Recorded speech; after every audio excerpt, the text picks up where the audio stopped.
March 1st, 1945. In the skies above the Pacific, the air is thick with tension and the acrid scent of engine oil. A squadron of 6 Japanese Zero fighters slices through the darkness, their silhouettes sharp against the twilight horizon. Inside the cockpit, Captain Hiroshi Takeda, a dedicated pilot with a fierce loyalty to his country, grips the controls tightly, his heart racing with both fear and determination. The distant glow of American ships illuminates the water, casting eerie shadows on the waves. The crew aboard the USS New Jersey is oblivious to the threat overhead, confident in their advanced technology and training. As Takeda scans the horizon, he senses something amiss. The Americans had developed something extraordinary, something that rendered their attacks almost invisible. "What do you see, Takeda?" whispers his wingman, Jun. His voice trembles with anxiety, reflecting the growing uncertainty among the pilots. "Nothing yet," Takeda replies, his brow furrowed. "But they know we're coming. They've been waiting." Suddenly, a flash of light splits the darkness, illuminating the chaos of war. American ships fire into the night, their shells streaking through the air like shooting stars. The Japanese pilots are taken aback, bewildered by the precision of the assault that seems to defy the darkness enveloping them. "What is this sorcery?" Takeda mutters in disbelief. Little do they know, a revolutionary idea is brewing on the American side, one that will forever alter the course of naval warfare. What he didn't know was that this idea would change the war. If stories like this fascinate you, make sure to hit that subscribe button and comment below. March 1st, 1945. The Pacific Theater is a crucible of conflict, where each day brings new horrors and unyielding challenges.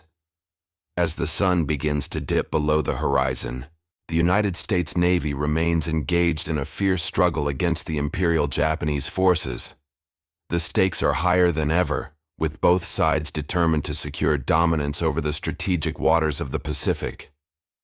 In the months leading up to this day, the U.S. Navy has faced relentless attacks from Japanese aircraft. Despite their valor, American losses have been staggering. In the Battle of Leyte Gulf alone, ships were lost at an unprecedented rate, with a staggering 15 vessels sunk or damaged. The fear of air assaults has led to an urgent push for innovation. The U.S. forces have begun to experiment with various technologies to counteract the threat posed by the Zero fighters. But their attempts have frequently ended in failure. The Americans were aware that their fleets were vulnerable under the cover of night. The Japanese forces, highly skilled in aerial maneuvers and ambush tactics, had capitalized on the darkness, launching surprise attacks that devastated U.S. ships. Reports from the fleet's command relayed harrowing accounts of how enemy aircraft swooped in silently, leaving little time for defense. The U.S. Navy desperately sought solutions but faced a near consensus of impossibility. Any method to accurately target and fire upon enemy aircraft in complete darkness seemed beyond reach. Experts agreed. It couldn't be done. The existing radar technology of the time was rudimentary, and the idea of engaging in combat without visual confirmation was fraught with uncertainty. U.S. Navy commanders, weary from losses, had all but resigned themselves to the darkness, knowing that the enemy had the advantage. In the midst of this chaos, there was a growing sense of despair among the ranks. Sailors aboard the USS New Jersey often exchanged glances, their eyes reflecting the uncertainty of their fate. "How many more must we lose before we find a way to fight back?" one sailor murmured to a fellow crew member, who nodded in solemn agreement. The mood was heavy, a collective weight of anxiety hanging in the air. While the minds of military leaders debated strategies in dimly lit conference rooms, a different sort of anguish unfolded at home. Families waited anxiously for news of their loved ones, the dread of loss gnawing at their hearts. Mothers, wives, and children clung to letters from the front lines, each word a lifeline, yet each silence a dagger. In their living rooms, they shared whispered prayers, desperately yearning for victory and the return of their men. With each passing day, the sense of hopelessness grew. The American forces felt as though they were in a dark tunnel, and every attempt to reach the light seemed futile. The statistics spoke volumes: a 30% increase in naval losses since the onset of the war against Japan, with air superiority slipping from their grasp. The Japanese Zero, a marvel of engineering, had earned a fearsome reputation, capable of outmaneuvering and outgunning its American counterparts. The reports indicated that Japanese pilots, emboldened by their successes, were now employing night attacks more frequently, confident in their tactical superiority. There was no mistaking it. Failure to adapt to this new threat could lead to catastrophic results for the U.S. Navy. "We are fighting an uphill battle," one U.S. admiral declared during a briefing. "If we cannot find a way to defend ourselves at night, we risk losing everything." The urgency to find a solution was palpable, yet every effort seemed to fall short. Attempts to improve radar systems yielded only marginal results, while sonar technology remained in its infancy. The notion of engaging enemy aircraft without visual confirmation or advanced targeting systems felt like a cruel fantasy. Commanders were exhausted, and morale had begun to erode. Meanwhile, Captain Hiroshi Takeda and his squadron of Zero pilots were riding a wave of confidence. They had learned to navigate the shadows, using the cover of darkness to launch their assaults. The thrill of the hunt fueled their spirits, and their training had prepared them for such maneuvers. "We strike at night like thunder," Takeda would remind his men, his voice steady and filled with conviction. "They won't see us coming." Unbeknownst to both sides, a breakthrough was on the horizon. As desperation loomed large over the American forces, a few rogue minds were beginning to question the status quo. "What if we could turn the night into our ally?" one engineer pondered late one night, scribbling notes in a dimly lit workshop. Ideas were swirling, bubbling beneath the surface, waiting for the right moment to emerge. However, for now, the overwhelming consensus remained firmly entrenched in the minds of military leaders. The idea that a solution existed seemed as distant as the stars above. The darkness that enveloped the Pacific felt impenetrable, and with it, the fear of the unknown grew with each passing day. The tension in the air thickened, filled with unspoken fears and the resolute belief that the impossible could indeed remain just that. As the sun set on March 1st, the skies above the Pacific held their breath, a foreboding silence settling over the waters. Captain Takeda and his squadron prepared for the night ahead, unaware of the storm brewing beneath the surface of the U.S. Navy's desperation. What he didn't know was that this idea would change the war. If stories like this fascinate you, make sure to hit that subscribe button and comment below. March 3rd, 1945. The stench of salt and oil fills the air aboard the USS New Jersey, a battleship anchored in the vast expanse of the Pacific. Below deck, in a cramped corner of the command room, a young officer named John Jack Thompson pores over a series of reports. At 26, he is a junior weapons officer, his hands still stained from the grease of machinery. Jack's brow furrows as he studies the data, his mind racing against the backdrop of chaos outside. "Another night raid," he mutters under his breath, frustration lacing his tone. The reports detail the relentless assaults on American fleets, highlighting staggering losses. The air is thick with tension, every creak of the ship echoing the weight of the moment. Jack's heart pounds as he recalls the stories of the men lost, friends and comrades who never returned. His eyes drift to a nearby map, illuminated by a single flickering bulb. The Pacific is a theater of uncertainty, and Jack is painfully aware that their defenses are failing. The Japanese have adapted, launching attacks with deadly precision, often in complete darkness. He recalls a mission where a ship had gone dark, only to be caught unawares by Japanese bombers. We need to turn the tide, he thinks, a flicker of determination igniting within him. As he stares at the map, an idea begins to take shape, a whisper rising above the clamor of despair. Could they develop a method to protect the ships from these night assaults? Jack has always been a tinkerer. He remembers the stories his grandfather, a mechanic, told him about the brilliance of invention. Sometimes it's the simplest ideas that can spark a revolution, his grandfather used to say. Jack, are you even listening? The voice of Lieutenant Commander Harris breaks through his thoughts. Jack looks up, startled. Harris is a solid man in his 40s, hardened by years of service. The weight of the war sits heavily on his shoulders. Sorry, sir, Jack replies, shaking off his distraction. I was just thinking about how we're handling the night attacks. That's a losing battle, Thompson. We're not equipped for this kind of warfare, Harris replies, shaking his head. We need to focus on what we can control, not chase shadows. But Jack can't shake the feeling that there's more they could do. Days pass, and each night, the skies above them explode with anti-aircraft fire. Jack's frustration mounts. He spends sleepless nights scribbling notes, sketching diagrams of a device that might give them the edge, something that could allow ships to fire accurately in the dark. Jack, you're going off the deep end, one of his fellow officers says, chuckling as he spies the diagrams scattered across Jack's table. That's the stupidest thing I've ever heard. The laughter rings hollow, but Jack feels the sting of doubt cut deeper. But the idea won't leave him. He becomes obsessed, fueled by the faces of those lost and the fear of more to come.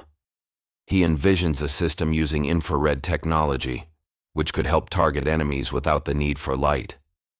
The thought of revolutionizing naval combat sends electricity through him. He has to share it, but the military hierarchy looms large, casting shadows over his plans. In the midst of his turmoil, Jack encounters Lieutenant Helen Green, a brilliant engineer who has been working on radar technology. They strike up conversations in the galley, sharing their frustrations over meals of canned beans and hardtack. Sometimes I feel like we're fighting with one hand tied behind our backs, Helen confides, her eyes reflecting the weariness of the ongoing conflict. But you know, every setback is a chance to innovate. Exactly. Jack's heart races at her enthusiasm. What if we combined our ideas? I have this concept for a targeting system that could work at night, but I need your expertise. Helen studies him, skepticism flickering across her face. You really believe that could work? The brass won't go for it. What if we show them? Jack's voice trembles with conviction. What if we build a prototype and test it ourselves? They'll have no choice but to listen.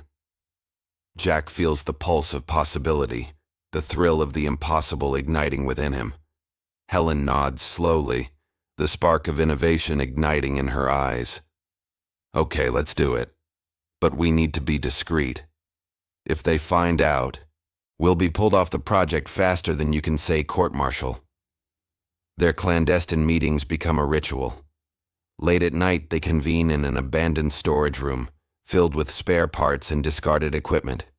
Jack's sketches come to life, and they begin building a rudimentary model of his targeting device using salvaged components. Each night, they tinker, test, and adapt. Great work, Jack. It's actually coming together, Helen remarks one evening, her fingers deftly connecting wires. Jack watches her, admiration and hope swirling within him. They share laughter and stories, the camaraderie providing warmth amidst the cold reality of war. But doubt creeps in. What if we fail? Jack confesses one night, his voice barely above a whisper. What if this doesn't work? Helen turns to him, determination etched on her features. What if it does? We owe it to the men out there to try. Her words resonate, and Jack feels the weight of purpose settle over him. As they near completion, the tension escalates.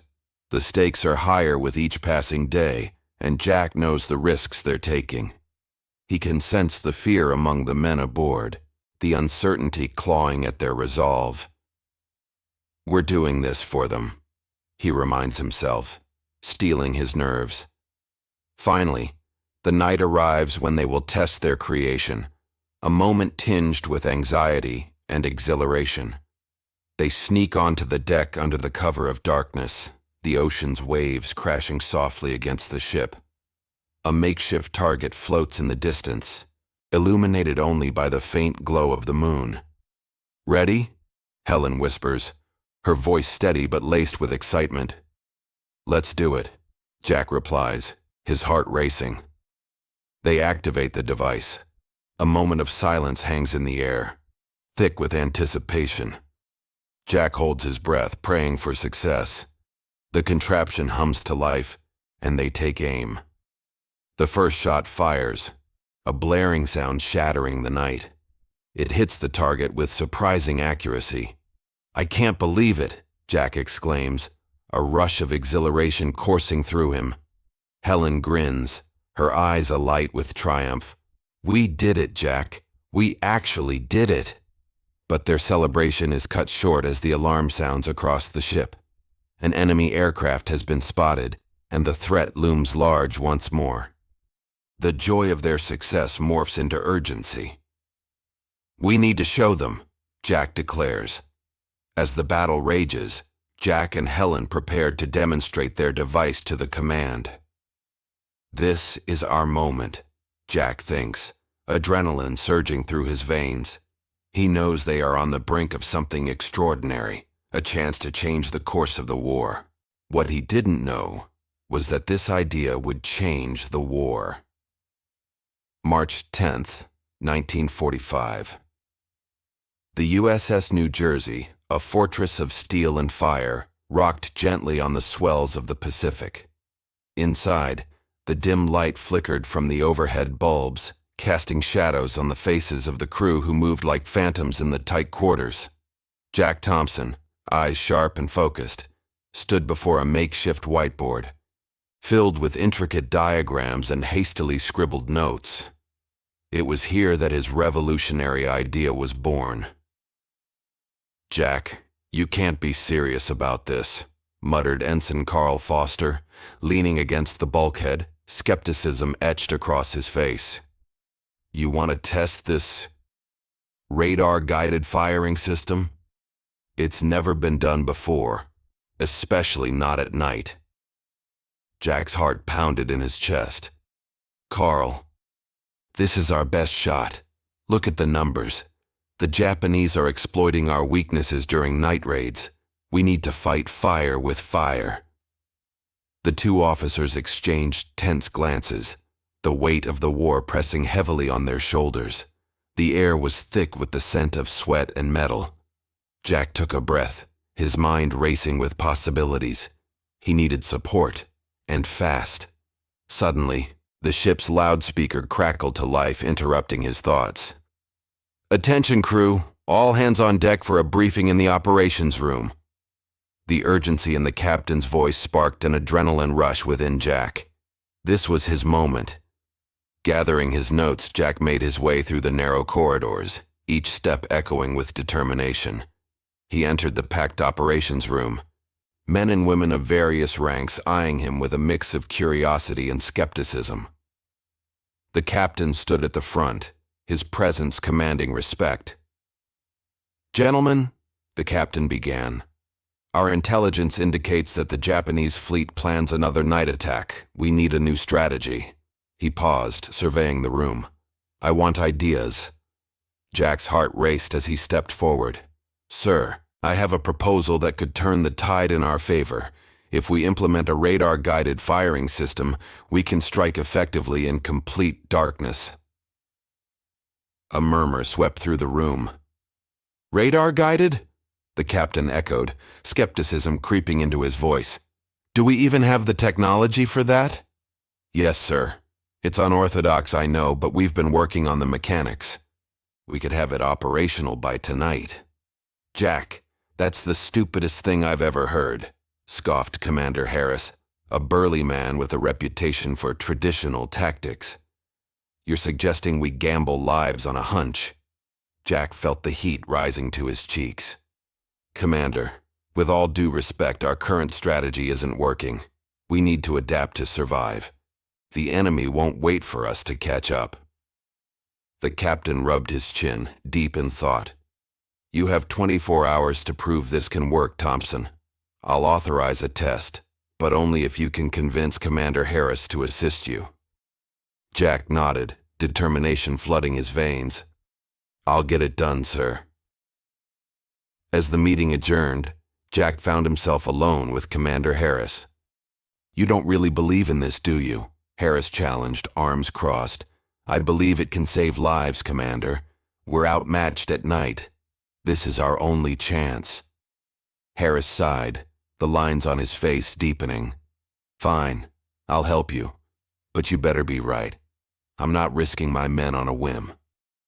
With Harris begrudgingly on board, the two spent the next several hours assembling the rudimentary radar system. The dim glow of the machinery illuminated their faces, revealing the intensity of their work. As the clock ticked down, doubts crept into Jack's mind. What if this failed? What if they lost more lives? But just as despair threatened to take hold, hope ignited within him. This was a chance to change the course of the war. With the sun setting on the horizon, they finished the final adjustments. Jack's heart raced as he looked at the makeshift radar system, a collection of buzzers and wires, still untested in the chaos of war. Let's run a dry test, Jack instructed, and the crew quickly assembled, tension humming in the air. The ship was alive with the sound of engines and chatter as they prepared for the trial. Under the dim artificial lights of the command room, the radar screen flickered to life. Jack's hands trembled slightly as he watched the blinking dots representing ships on the screen. The anticipation was palpable. Find a target, he instructed. The crew worked swiftly to connect the radar system to the ship's artillery. Target acquired, Carl shouted, excitement surging through the group.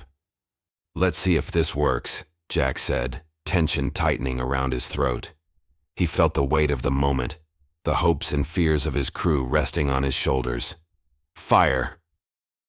The booming sound of cannon fire echoed through the silence, shattering the stillness of the night. Jack's heart raced as he watched the radar blip along with the artillery. Direct hit! Carl exclaimed, disbelief shining in his eyes. Cheers erupted around the room. They had done it. The room buzzed with energy, hope igniting among the crew like a firestorm. Yet Jack remained grounded, knowing this was only the first step. Now we take this to the field, he declared, determination setting in. The night crept in around them, the darkness wrapping the USS New Jersey in a cloak of uncertainty. As preparations began for a real night operation, Jack felt a mix of adrenaline and fear. This was it. They were stepping into the unknown. Hours later, as the ship sailed into the night, the tension was thick in the air. The crew held their breath as they deployed the radar-guided system, trusting Jack's vision. Jack's fingers danced over the controls, every beep of the radar echoing in his mind. Contact! Carl shouted, and Jack's heart raced again. This was the moment they had been preparing for. Lock on target, Jack commanded, adrenaline coursing through his veins. The crew was silent, all eyes fixed on him, awaiting his instruction. Fire! The ship's guns roared to life, and the darkness erupted around them as shells sailed through the night sky. The blasts illuminated the water, revealing the silhouettes of enemy ships caught off guard.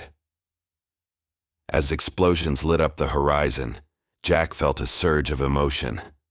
They had done the impossible, proving that innovation could thrive amid chaos. The radar system was a beacon of hope, a testament to human courage and ingenuity. As dawn broke, the reports flooded in. "Losses reduced by 85%, sir," shouted a crewmate, disbelief lacing his words.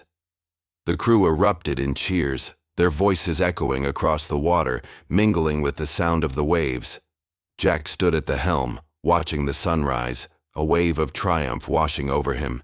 He had faced doubt and fear, yet here they were, victorious against the odds. The radar system was more than a success.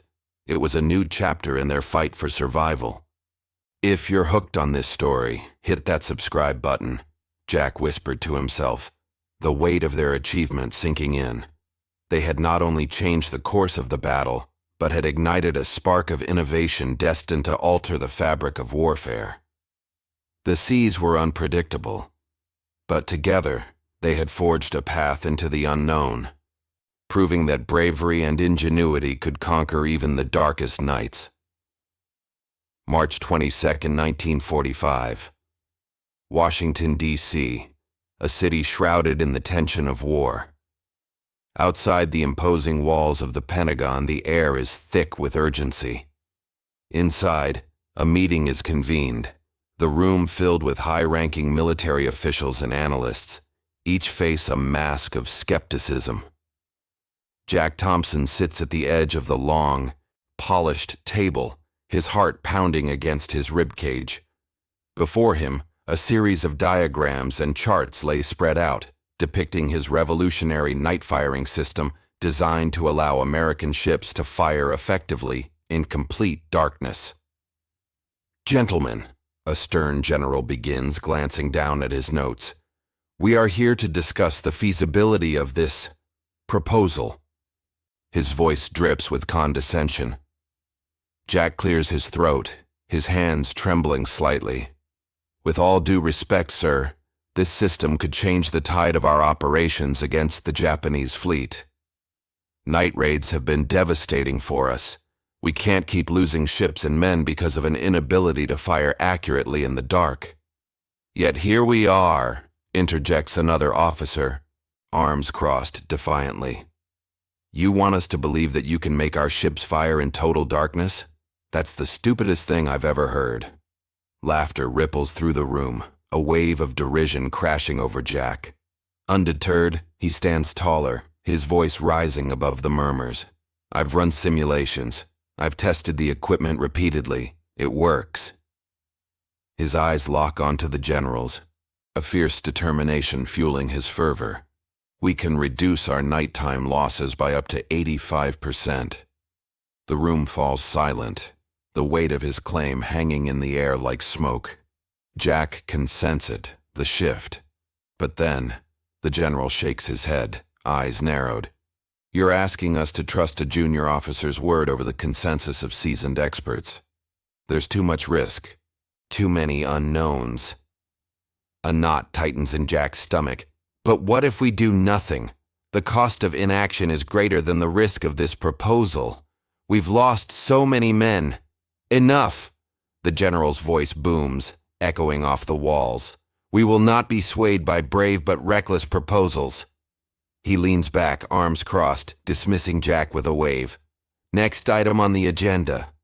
Jack feels a crushing weight in his chest as the meeting continues, his ideas silenced, dismissed. As he steps out into the cold March air, the realization hits him. He must find another way. Determination ignites within him. He won't let this breakthrough slip away. A week later, April 1st, 1945, aboard the USS New Jersey again. Jack finds himself in a dimly lit lab, huddled with a small group of engineers and mechanics. They're his only allies now, united by the glimmer of hope that Jack's idea could lead to victory. The atmosphere is tense, yet electric, filled with the sounds of machinery and the distant roar of the ocean. "Okay, listen up," Jack addresses the group, his voice steady despite the ticking clock. "We're going to test this ourselves. We'll gather data, refine the system, and then present solid results. They'll have to listen when we show them proof. Jack, you do realize the risks? One engineer, Tom, asks, concern etched on his face. If we get caught— I know, Jack interrupts, his resolve unyielding. But the stakes are too high. We owe it to the men out there.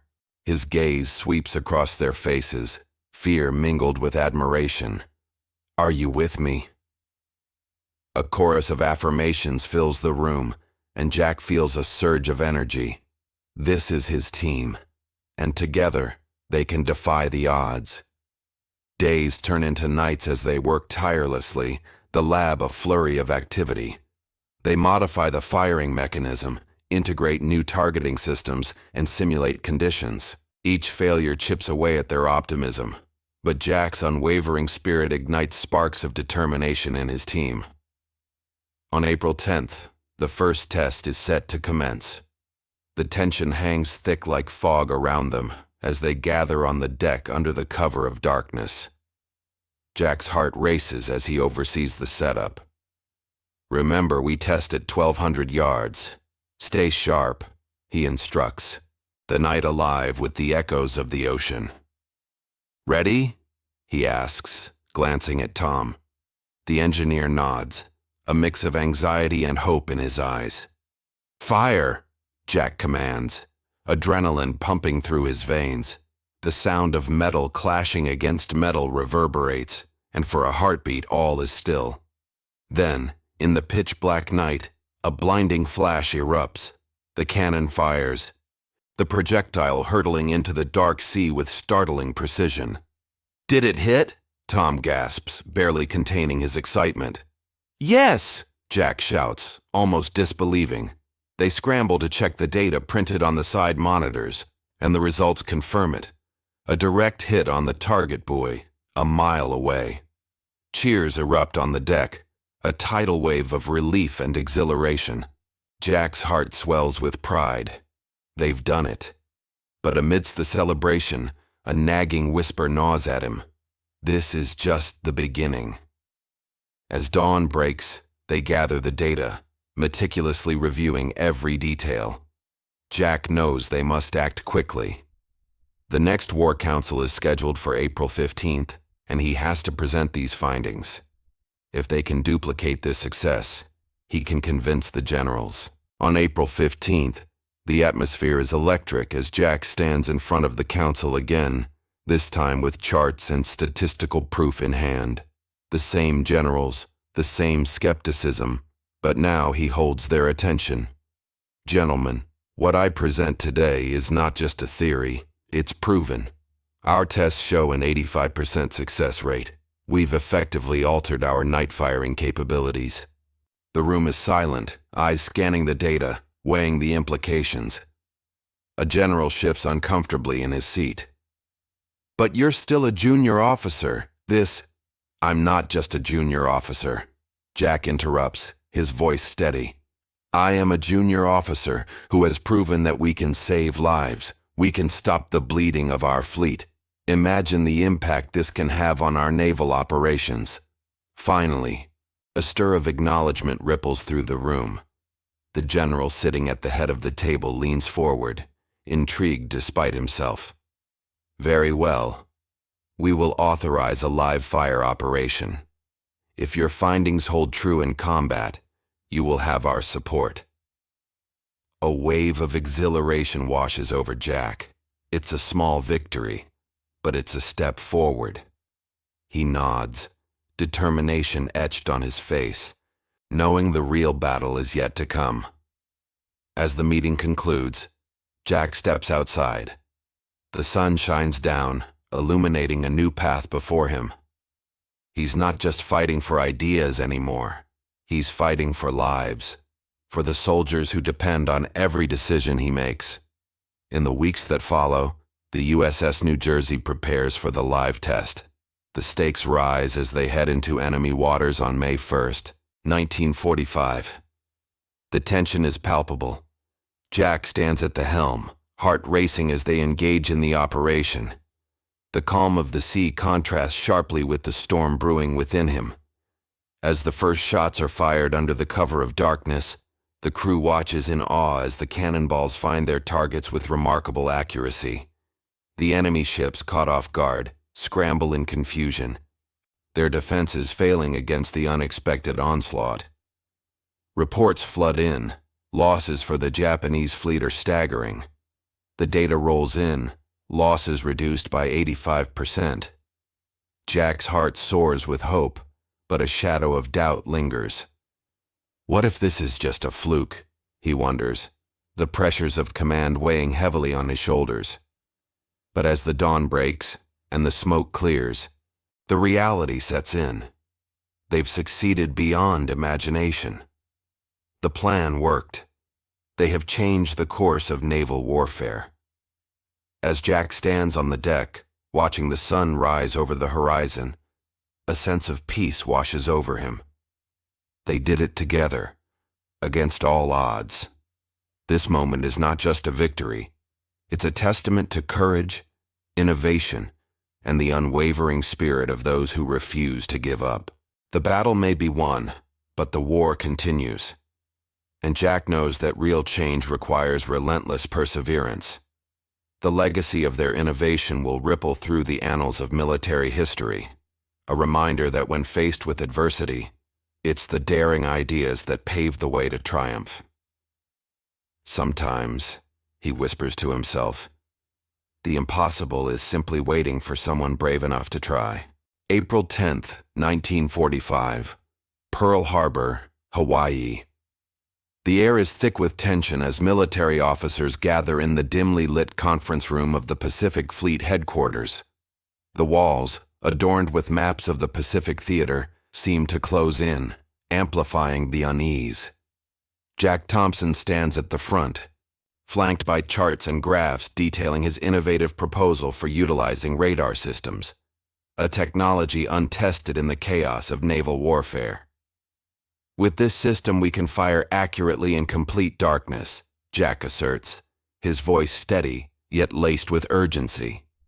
The room is silent, a collective skepticism hanging in the air. Admiral William Halsey, a legendary figure in naval history, leans back in his chair, arms crossed. His face is a mask of doubt. You want us to trust a system you've barely tested? The enemy is adapting faster than we can react. We cannot gamble with our ships and men on unproven technology. Jack's heart pounds. He knows the stakes. Admiral, the Japanese are evolving their tactics. They rely on night raids, and they're devastating our fleet. We're losing ships, lives. We need to adapt. This is the future of naval warfare. Colonel Roberts, a seasoned strategist with years of combat experience, chimes in. And how can you assure us this equipment will work? We cannot afford negligence in this critical moment. The weight of the room seems to settle heavier on Jack's shoulders as he faces the challenge. Jack takes a deep breath, recalling the endless nights spent devising this approach, the early testing runs that hinted at success.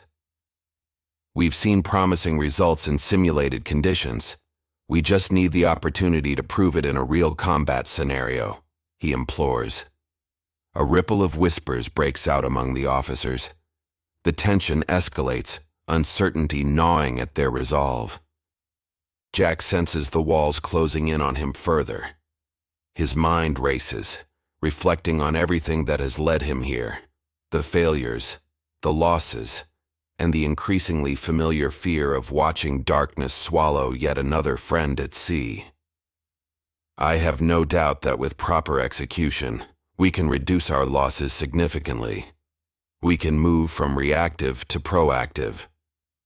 Jack's plea hangs in the air, and for a moment he catches the eye of Commander Emily Mason, an intelligence officer known for her analytical prowess. She nods subtly, understanding the gravity of this juncture. Let's say we approve this. What's your timeline? Halsey finally asks, the weight of his authority palpable. We can run a live test in 2 weeks, Admiral. I need support from the engineering and communication teams. They must accommodate our radar enhancements. Jack's voice lifts, a spark of hope igniting within him.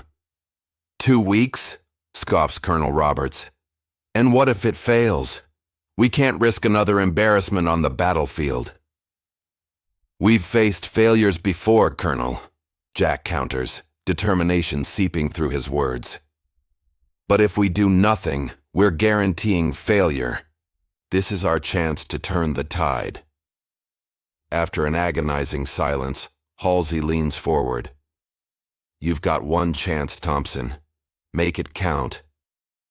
As the meeting wraps, Jack feels a mixture of elation and dread.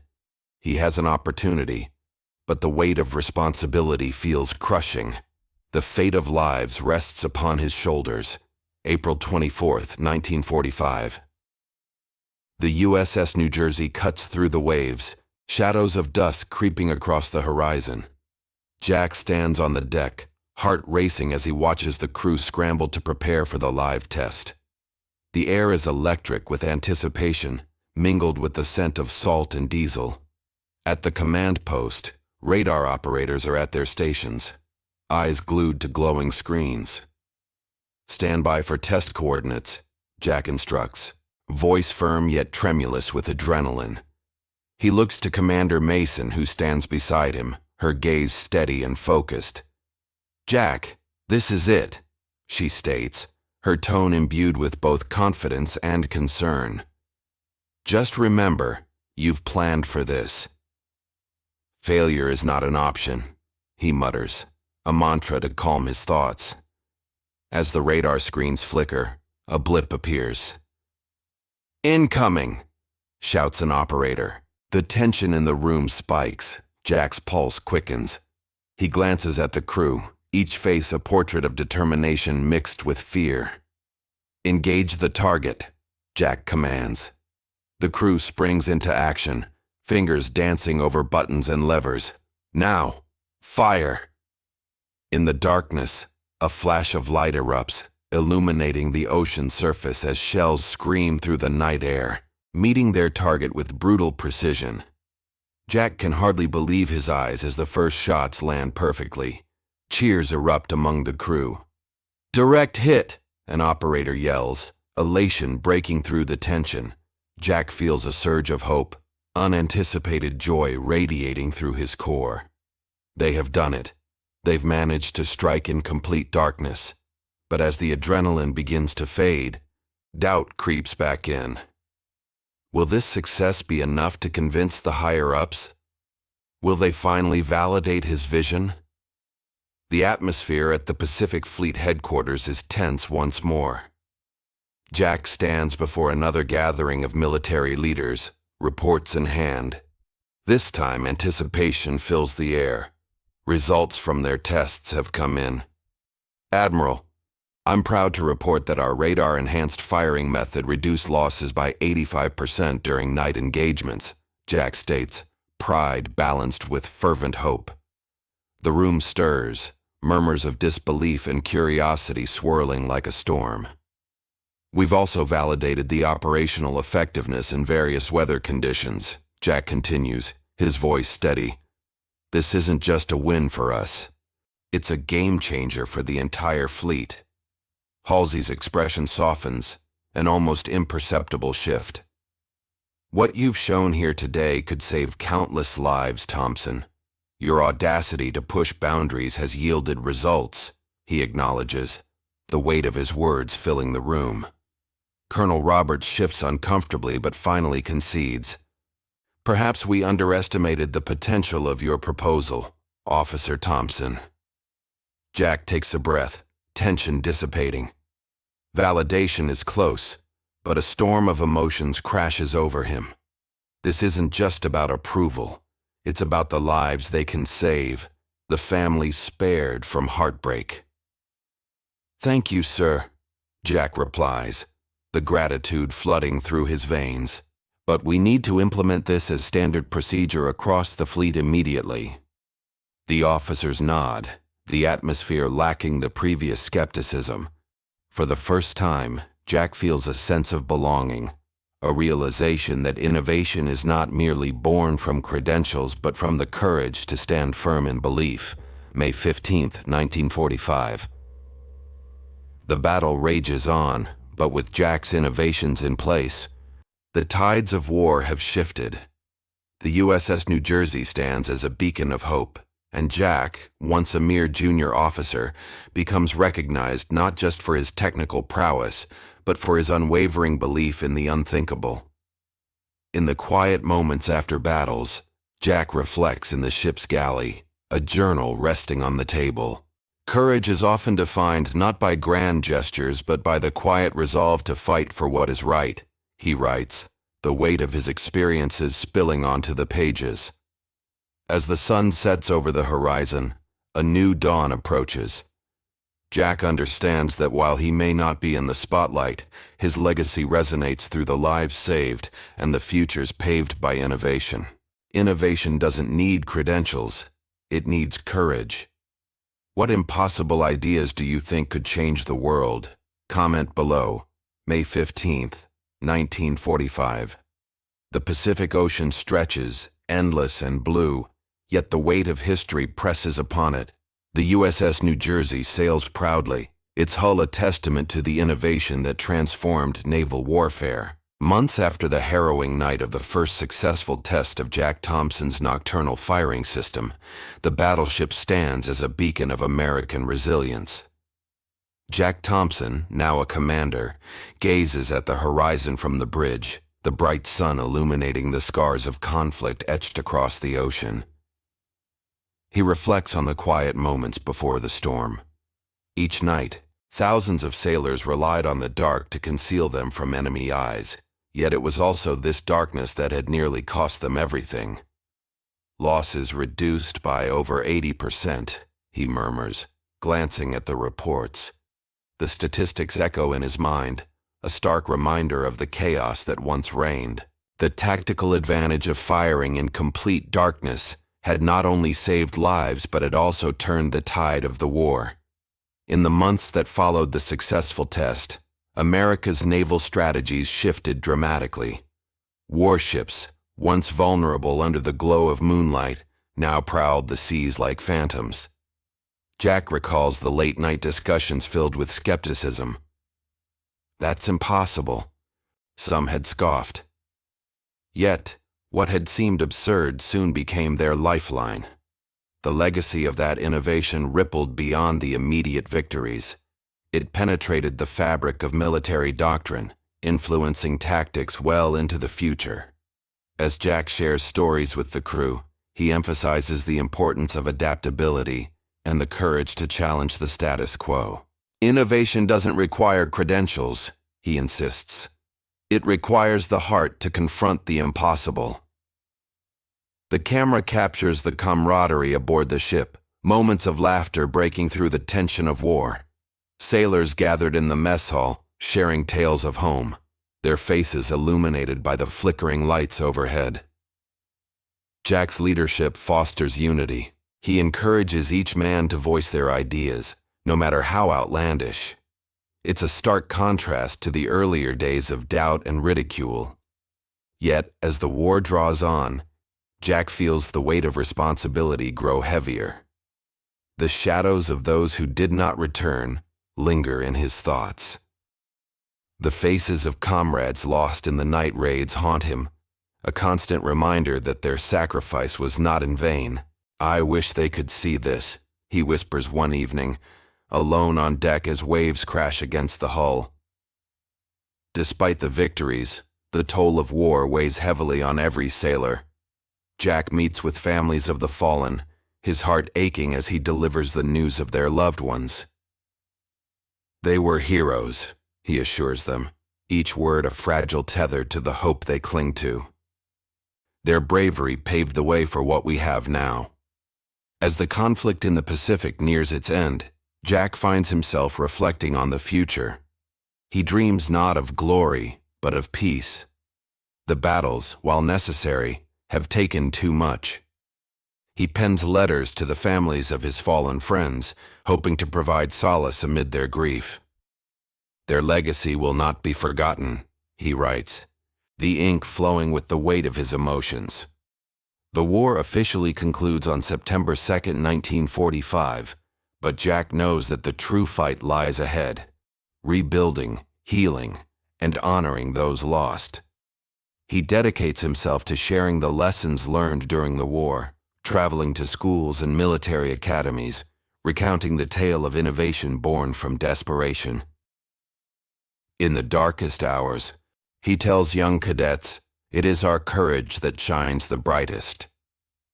Years pass, and Jack fades into a quiet life, far from the accolades once bestowed upon him. He finds contentment in modesty, working as a civilian engineer, contributing to peace rather than conflict. Yet each anniversary of the war's end, he looks back with gratitude, knowing that his small contribution had a significant impact. In his later years, Jack compiles a journal filled with reflections, stories of the men he served with, and the lessons that emerged from their shared experiences. "Innovation doesn't need credentials," he writes. "It needs courage. Courage to believe that a single idea can make a difference in the darkest of nights." His journal remains unpublished, tucked away in a drawer, yet it resonates deeply with those who chance upon it. Friends, family, and former comrades read his words, moved by the honesty and vulnerability displayed. They understand that Jack is not seeking recognition. He simply hopes to inspire the next generation to dare greatly in their own pursuits. As time stretches on, Jack's name becomes a whisper, a footnote in history. Yet the impact of his innovation lingers. The tactics born from his ideas continue to influence modern naval warfare, a testament to the resilience and ingenuity that defines humanity in times of crisis. In the closing scenes, we see a new generation of sailors aboard a modern battleship, their eyes alight with determination. The camera focuses on the ship's sleek design, blending advanced technology with the lessons learned from the past. "What impossible ideas do you think could change the world?" A voice echoes in the background, inviting viewers to ponder their own potential.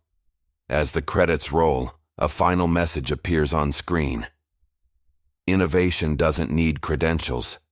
It needs courage. Jack's story remains a reminder that in the face of darkness, it is the light of human ingenuity and compassion that ultimately guides us forward.